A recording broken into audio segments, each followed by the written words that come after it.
Bismillahirrahmanirrahim. Alhamdulillahi rabbil alamin. Wa bihi nasta'in ala umur dunya waddin. Nastaghfiruhu wa nastahdihi wa natubu ilaihi wa natawakkalu alaihi. Wa na'udzu bihi min syururi anfusina wa min sayyiati a'malina. May yahdihillahu fala mudilla lahu wa huwal muhtad. Wa may yudlil falan tajid lahu waliyan mursyidan wa la hadiya lahu. Asyhadu an la ilaha illallah wahdahu la syarika lah wa asyhadu anna sayyidana Muhammadan abduhu wa rasuluh. Allahumma shalli wa sallim wa barik ala hadzal nabiyil karim sayyidina wa habibina wa syafi'ina wa zikrina wa maulana Muhammadil Mustafa wa ala alihi wa sahbihi wa man da'a bi da'watihi wa tamassaka bi sunnatihi wa jahada fi sabilillah ila yaumiddin. Rabbi shrah li sadri wa yassir li amri wahlul 'uqdatam min lisani yafqahu qawli. Subhanaka la ilma lana illa ma 'allamtana innaka antal alimul hakim. Wa la hawla wa la quwwata illa billahil azim. Allahumma aftah alaina hikmataka wanshur alaina min khazaini rahmatika ya arhamar rahimin. Allahumma arinal haqqa haqqan warzuqna ittiba'ah wa arinal batila batilan warzuqna ijtinabah. Qala Allah subhanahu wa ta'ala fi kitabil aziz, a'udzu billahi minasyaitonir rajim. Ara'aita alladhi yanha 'abdan idza shalla أرأيت إن كان على الهدى أو أمر بالتقوى أرأيت إن كذب وتولى ألم يعلم بأن الله يرى كلا لئن لم ينته لنسفعا بالناصية ناصية كاذبة خاطئة فليدع ناديه سندع الزبانية كلا لا تطعه واسجد واقترب صدق الله العظيم. وقال نبينا سيدنا محمد صلى الله عليه وسلم خيركم من تعلم القرآن وعلمه أو كما قال صدق Rasulullah sallallahu alaihi wasallam. Tuan-tuan, puan-puan, muslimin dan muslimat yang sekalian rahimakumullah, assalamualaikum warahmatullahi wabarakatuh. Amma ba'd, alhamdulillah, alhamdulillah, pada pagi ini 17 Muharram 1442 Hijriah bersamaan 5 September 2020, sekali lagi kita panjatkan setinggi puji dan syukur kepada Allah SWT. Kita sekali lagi pada saat dan ketika ini kita bertemu dalam majlis ilmu ini yang disebut oleh Nabi SAW di dalam hadis baginda sebagai Rawdatun min Riyadil Jannah, satu taman dari taman-taman syurga Allah Subhanahu wa taala, yang mana walaupun majlis ilmu ini tidak kita hadiri secara berkumpul seperti mana di masjid ataupun di surau, tetapi dengan tuan-tuan dan puan menonton kuliah maya ini, insya-Allah tuan-tuan dan puan akan dapat mendapat kelebihan-kelebihan hadir dalam majlis ilmu, seperti yang disebut oleh Nabi SAW. Akan diturunkan rahmah dan barakah dari Allah SWT yang dibawa turun oleh para malaikat, dan dikurniakan sakinah, iaitu ketenangan, serta diberikan ganjaran pahala sebaik-baiknya dari Allah Subhanahu wa taala. Jadi tuan-tuan dan puan-puan, muslimin muslimat rahimakumullah, pada hari ini, pada pagi ini, kita akan mengupas berkenaan dengan isi kandungan kitab At-Tafsirul Munir juzuk 30 yang disusun oleh Fadilatul Syekh Dr. Wahbah Az-Zuhaili Ad-Dimashqi As-Suri rahimahullah ta'ala. Jadi tuan-tuan dan puan, kita masihlah berada di dalam tafsir surah Al-Alaq, di mana kita telah pun menyempurnakan kupasan tafsir ayat-ayat Al-Quran, iaitu ayat-ayat 1 hingga ayat 8 surah Al-Alaq, yang berakhir yang kita sempurnakan pada kuliah yang lalu. Maka bermula pada kuliah kita hari ini, pagi ini, kita akan kupas pula ayat isi kandungan ayat 9 hingga 19 surah Al-Alaq. Jadi seperti mana yang tuan-tuan perempuan sedia maklumi, sebelum kita mengupas isi kandungan, sebelum kita mengupas tafsir ayat-ayat 9 hingga 19 surah Al-Alaq ini, kita akan melihat kepada hukum-hukum tajwid, serta hukum-hukum tajwid serta terjemahan harfiah ayat-ayat ini. Baik. Jadi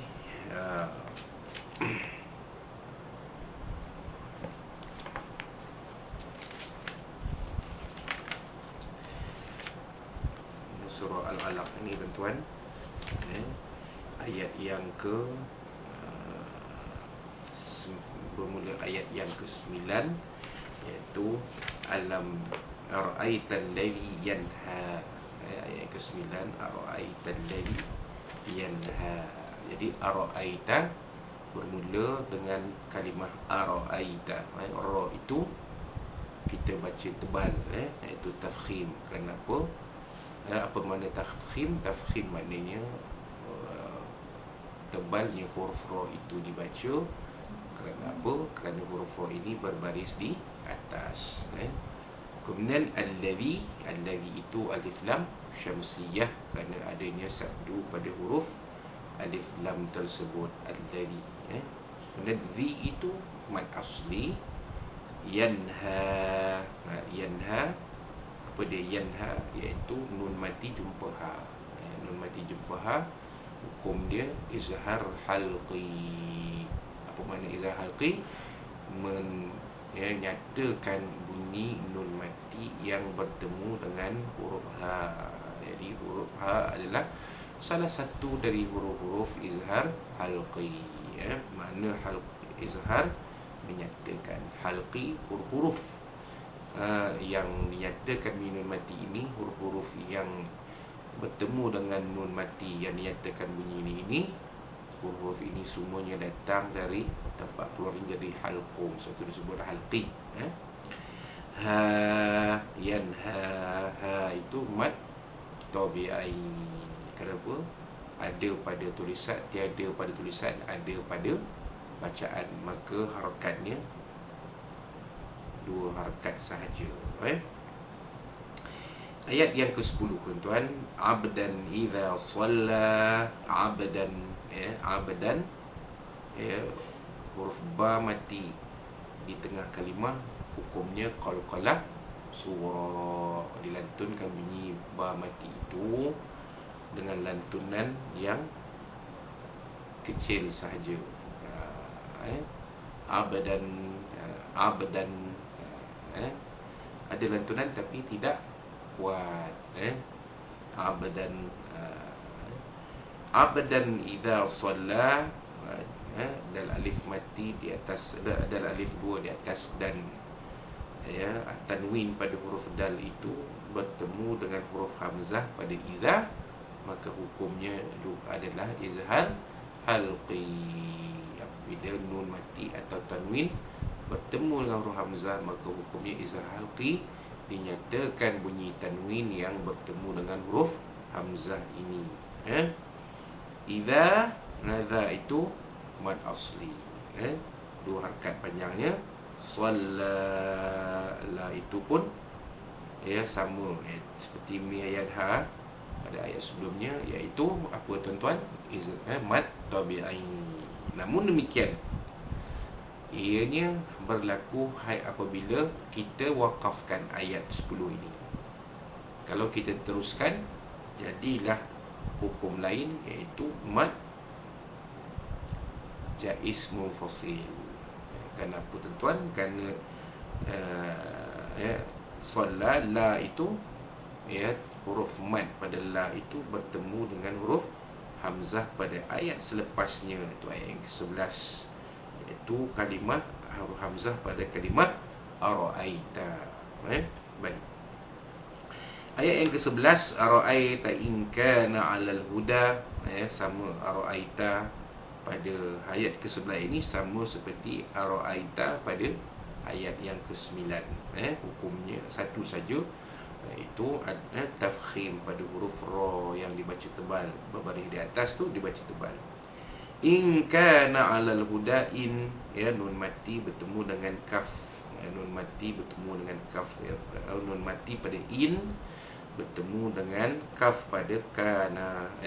Jadi hukum dia tuan-tuan is ikhfa haqiqi, iaitu menyembunyikan bunyi nun mati yang bertemu dengan huruf kaf. Sebagaimana yang kita tahu, huruf ikhfa hakiki ada 15, salah satunya huruf kaf.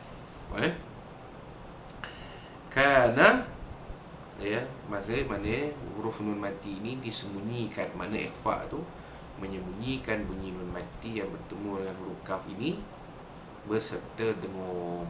In kana, in kana, kana kaf alif di atas ka, mad asli. Alal huda, al huda alif lam qamariyah. Kenapa? Adanya tanda sukun, tanda mati pada alif lam. Maka dibaca al huda. Al huda da mad tabi'i.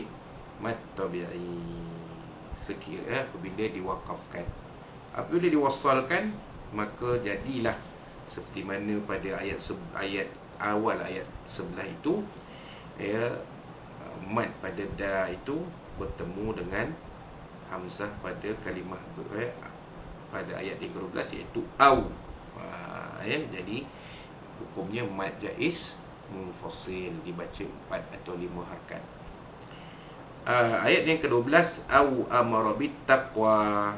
Au amara, ra itu dibaca tebal, iaitu tafkhim, kerana ra itu berbaris di atas amara, bukan amara. Amara bit taqwa. At-taqwa itu ialah alif lam syamsiyah. At-taqwa, taqwa, seperti abdan, itu huruf qaf mati pada tengah kalimah, maka ada hukum di sana, iaitu qalqalah surah.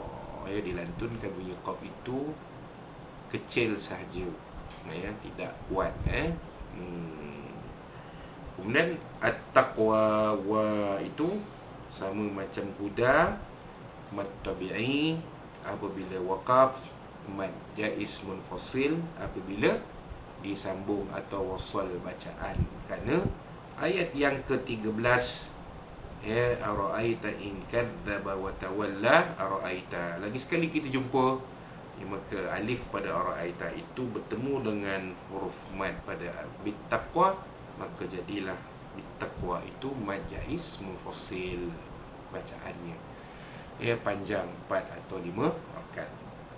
Ayat yang ke-13, ara'aita in kadzdzaba wa tawalla. Ara'aita sama macam ayat yang ke-11 hukumnya, ada tafkhim pada ra, ra'aita. In kadzdzaba wa tawalla, in nun mati jumpa dengan kaf pada kadzdzaba, hukumnya sama macam in kana alal huda. In kana sama pada ayat yang ke-11, iaitu ikhfa haqiqi. Kadzdzaba wa tawalla, tawalla, la itu ialah mad tabi'i, sama macam bittaqwa, al-huda, sama shalla, yanha.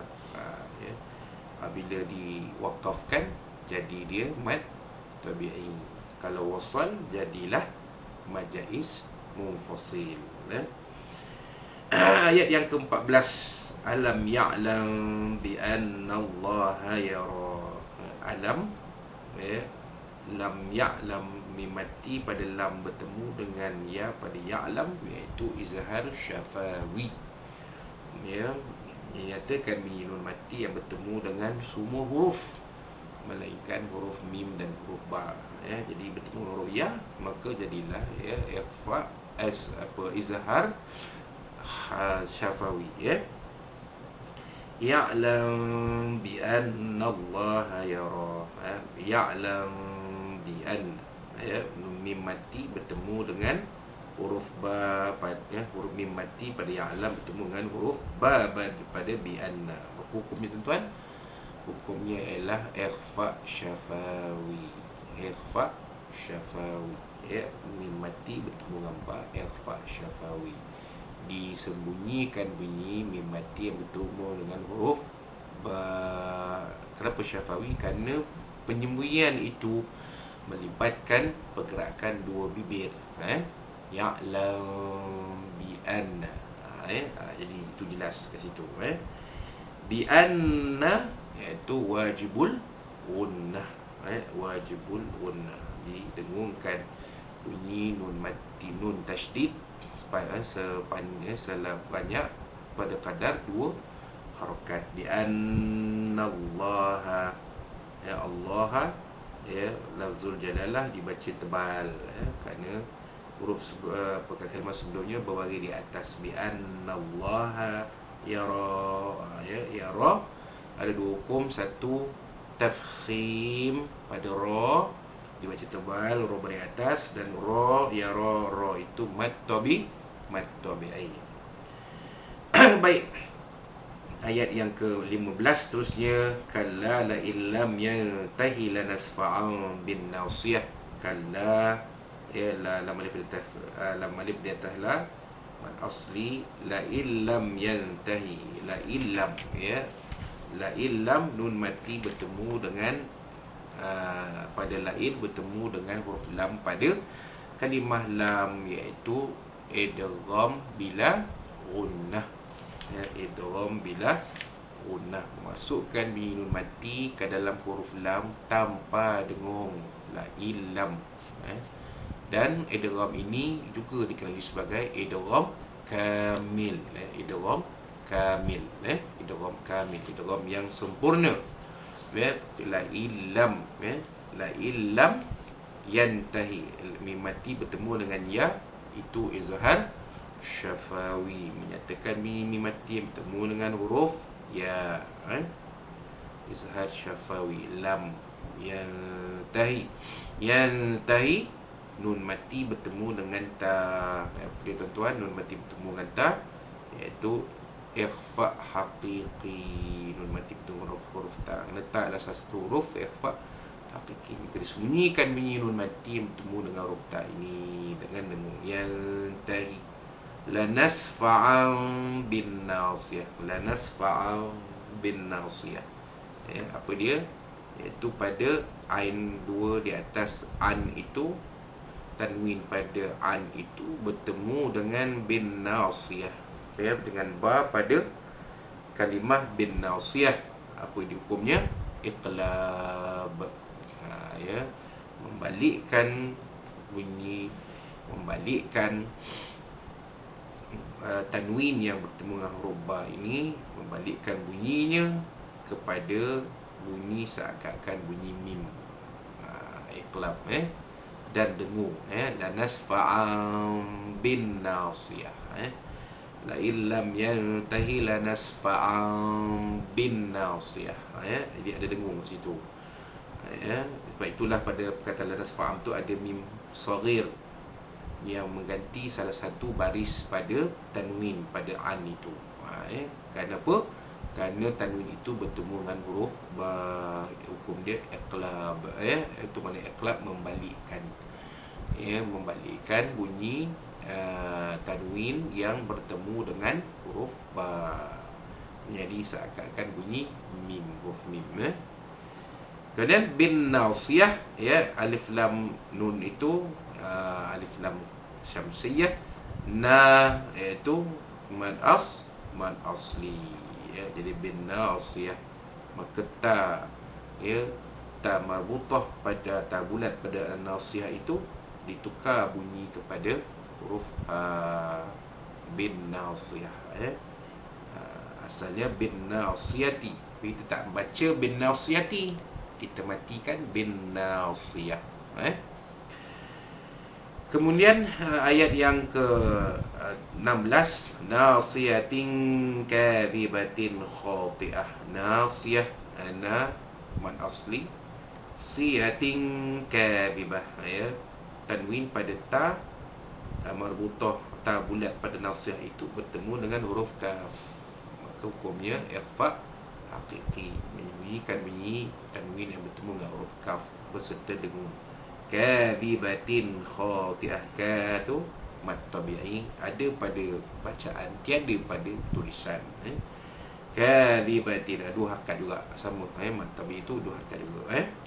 Kadhibatin khati'ah, kadhibatin khati'ah, ta pada kadhibatin, ta bulat ta marbutah itu bertemu dengan huruf kha, maka hukumnya izhar halqi, bukannya tapi bertemu dengan huruf kha, maka dizahirkan, dinyatakan bunyi tanwin yang bertemu dengan huruf kha itu, tanpa dengung. Khati'ah, khati'ah, kha itu mad asli, dua harakat panjangnya, khati'ah. Khati, asalnya khati'atin, kita matikan jadi khati'ah. Kalau kita sambung, maka hukum di sana ialah ta marbutah, ta bulat itu bertemu dengan huruf fa pada kalimah yang ayat berikutnya, ayat yang ke-17, fal yad'u itu, maka jadilah hukum dia ikhfa hakiki. Tanwin bertemu dengan huruf fa, disembunyikan bunyi tanwin bertemu dengan huruf fa itu. Khati'atin fal yad'u, kalau kita matikan atau kita wakafkan, jadilah khati'ah.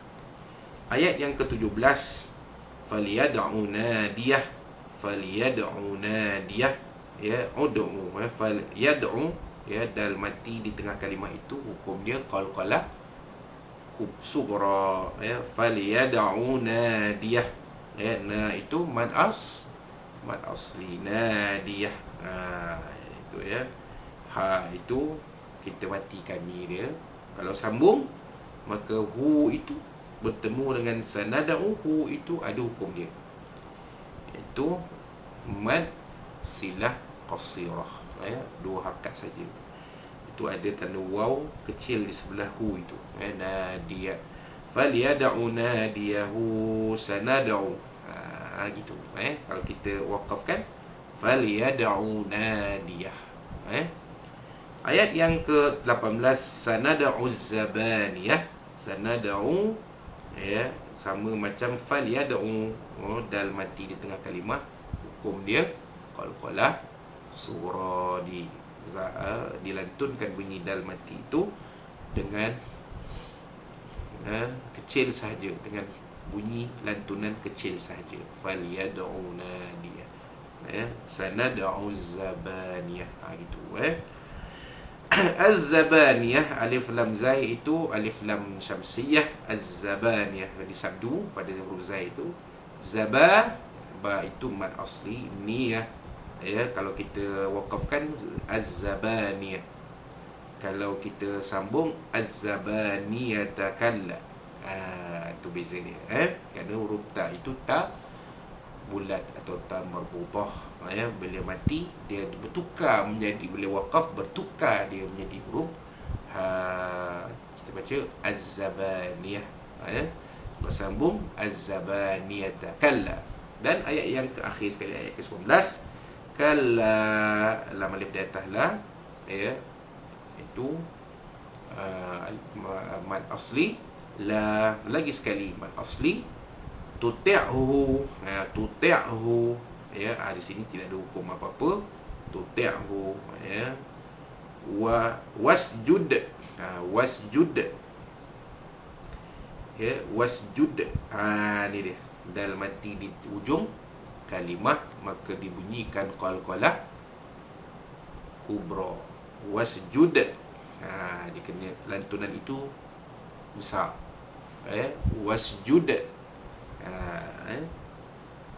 waqtarib. Ada dua. Satu qalqalah sughra, lantunan kecil pada huruf qalqalah qaf yang mati di tengah kalimah waqtarib, tarib. Dan satu lagi qalqalah kubra, kerana ba mati itu berada di hujung kalimah, waqtarib. Tapi tuan-tuan mungkin pelik kalau kerana huruf ba mati itu tidak ada tanda sukunnya seperti mana pada kalimah usjud. Kenapa? Kerana ba itu apabila dibaca, disambungkan wasal dengan Bismillahirrahmanirrahim sebelum kita nak baca surah Al-Qadar, maka ianya jadi idgham mutamasilain. Tengok kalla la tuti'hu wasjud waqtarib bismillahirrahmanirrahim. Begitu cara dia. Waqtarib bismillahirrahmanirrahim. Kerana ba mati pada waqtarib bertemu dengan ba pada bismillah. Itulah ba itu tidak ada tanda mati atau tanda sukun. Tak ada. Kalau kita berhentikan waqaf pada waqtarib, itu bunyi dia. Maka ba mati itu kita lantunkan bunyinya dengan wa, dengan u besar, kerana ianya hukumnya qalqalah kubra. Wallahu a'lam. Itulah dia sedikit kupasan tentang hukum-hukum tajwid yang ada di dalam ayat 9 hingga ayat 19 surah Al-Alaq. Baik, kita pergi kepada terjemahan harfiah. Al-ra'aita alladhi yanha, adakah ra'aita, nampak olehmu, yakni Nabi Muhammad sallallahu alaihi wasallam. Allah Ta'ala tanya, adakah kamu melihat alladhi, orang yang yanha, melarang. Kemudian ayat yang ke-10, abdan, seorang hamba, idza, apabila solat, ia semayang. Jadi orang yang melarang seorang hamba semayang ini dituju kepada Abu Jahal. Sebenarnya kita dah kupas dalam kupasan sebab turunnya ayat yang ke-9 dan ke-10 untuk surah Al-Alaq, ketika muqaddimah surah Al-Alaq dulu. Kemudian ayat yang ke-11, Ara'aita in kana 'alal huda, adakah ra'aita, nampak olehmu, in, jika, kana, adalah ia, yakni Nabi Muhammad SAW, ni maafkan saya, Abu Jahal, in kana, kana itu balik pada Abu Jahal, ala, berada, yakni di atas, al-huda, petunjuk. Bila kamu nampak orang gini melarang orang lain solat, melarang orang lain melakukan amal kebaikan, adakah orang ini ada petunjuk dari Allah SWT? Au amara bit taqwa, ayat ini ke-12, atau amara, yang menyuruh orang bit taqwa, bertakwa. Jadi bit taqwa itu ba zaidah, ba tambahan, tidak ada makna yang tertentu. Jadi at-taqwa, ba itu ba zaidah. Ba zaidah ni ba tambahan untuk menyedapkan bacaan ayat, sebutan ayat kalimah at-taqwa itu. Inilah cantiknya bahasa Al-Quran. Wallahu a'lam. Kemudian ayat yang ke-13, ara'aita in kadzaba wa tawalla, adakah nampak, ara'aita, nampak olehmu, in, jika, kadzaba, ia mendustakan, ini Al-Quran, wa, dan tawalla, berpaling, Abu Jahal. Sebenarnya Abu Jahal, dalam sejarahnya, Abu Jahal mengakui bahawa Al-Quran itu adalah wahyu, bukannya bikinan atau tulisan Nabi Muhammad SAW. Tetapi beliau tetap mendustakan kebenaran yang dalam Quran itu dan berpaling dari mengakui kebenaran agama Islam. Ya. So itulah kalau kita lihat Abu Jahal ni pernah bersumpah dengan kalimah Allah ketika mula-mula nak berlakunya perang Badar. Wallah, Abu Jahal bersumpah dengan nama Allah. Wallah, maknanya Abu Jahal mengakui Allah itu Tuhan yang wajib disembah, tapi beliau tak mau mengakui kerasulan Nabi Muhammad SAW dan memeluk agama Islam. Maka akhirnya Abu Jahal ini mati dalam keadaan kafir, mati dalam kekufuran. Baik. Kemudian ayat yang ke-14, alam ya'lam bi anna Allah yara. Adakah lam tidak ya'lam, ia mengetahui, bi anna bahawa Allah Allah yara, melihat segala perbuatannya. Ini Allah Ta'ala tanya, tidakkah dia tahu Allah memerhati, melihat segala semua perbuatan-perbuatannya? Tak sedar ke Abu Jahal ni tindakan dia melarang Nabi SAW dan para sahabat bersolat di Masjidil Haram itu dilihat oleh Allah SWT, dikira oleh Allah SWT, akan dihisap oleh Allah SWT. Ini Allah Ta'ala keluarkan pertanyaan-pertanyaan. Kemudian ayat yang ke-14, kalla la illam yantahi lanasfa'an bin nasiyah. Kalla, ya, sungguh, lain sesungguhnya jika lam tidak, yantahi berhenti ia, lanasfa'an sungguh kami akan menyentap bin nasiyah, ini ubun-ubun. Ini satu amaran dari Allah SWT. Sesungguhnya Allah Ta'ala kata dalam ayat yang ke-15 ini, Allah Ta'ala akan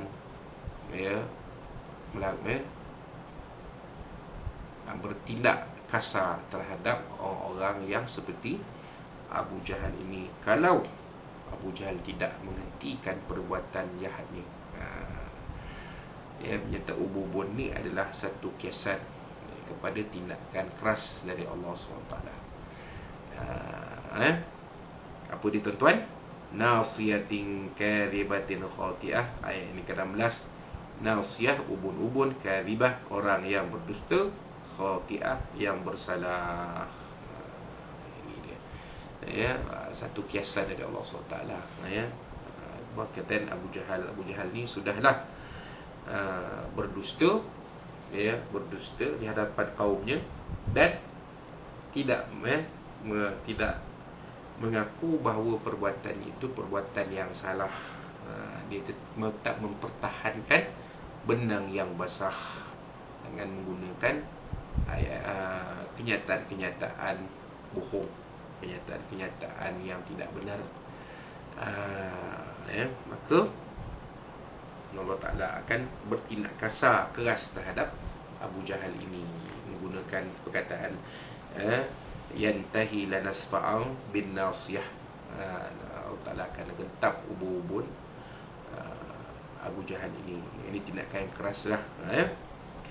Faliyada'u, maka hendaklah ia memanggil nadiyah, kaumnya. Maka Abu Jahal ni dia akan panggil kaum dia untuk mempertahankan dia. Sanad'u zabaniyah. Allah SWT kata, baik, kamu panggillah kaum kamu, kami akan panggil malaikat zabaniyah. Apa dia, siapa dia malaikat az-zabaniyah? Kata ulama-ulama tafsir, malaikat az-zabaniyah ini ialah malaikat Malik yang menjaga neraka. Dan bayangkan Allah Ta'ala, kalau Abu Jahal mengira Allah Ta'ala itu tiada kuasa, sebenarnya Allah Ta'ala ada kuasa yang sangat besar, yang tak terhingga kekuasaannya. Allah Ta'ala perintah pula malaikat Malik Zabaniyah ini menjemput Abu Jahal masuk ke dalam, menunggu dan menjemput Abu Jahal masuk ke dalam neraka. Begitulah. Kemudian ayat yang akhir sekali, ayat 19, kanlah, sungguh lah, jangan tutekku kamu mematuhinya, iaitu Abu Jahal ni. Jangan tunduk pada Abu Jahal, kata Allah SWT. Jangan tunduk. Allah SWT bagi tahu pada Nabi SAW, sungguh-sungguhlah Wahai Muhammad, jangan kamu tunduk kepada Abu Jahal. Kamu tetap sujud kepada aku. Jangan kamu pedulikan perbuatan Abu Jahal yang jahat itu. Kamu teruskan, wahai Muhammad, bersolat kepadaku, sujud kepadaku, wasjud waqtarib, dan wasjud, sujudlah kamu pada Allah, jadi pada Allah, waqtarib, serta berhampir dirilah kepadanya. Teruskan solat, teruskan ibadah, pedulikan tindakan-tindakan keras dari Abu Jahal dan kuncu-kuncunya. Jadi ini satu isyarat kepada kita orang Islam, terutamanya yang berada di negara-negara yang minoriti, orang Islam, orang Islam adalah minoriti di dalamnya. Maka apabila kita dihalang untuk mengerjakan solat, ini berlaku bukan zaman Nabi SAW saja berlaku, zaman ni, hari ni pun ada berlaku. Orang Islam dilarang mengerjakan solat, tak boleh mengerjakan solat, dilarang mendirikan masjid, dilarang mendirikan surau.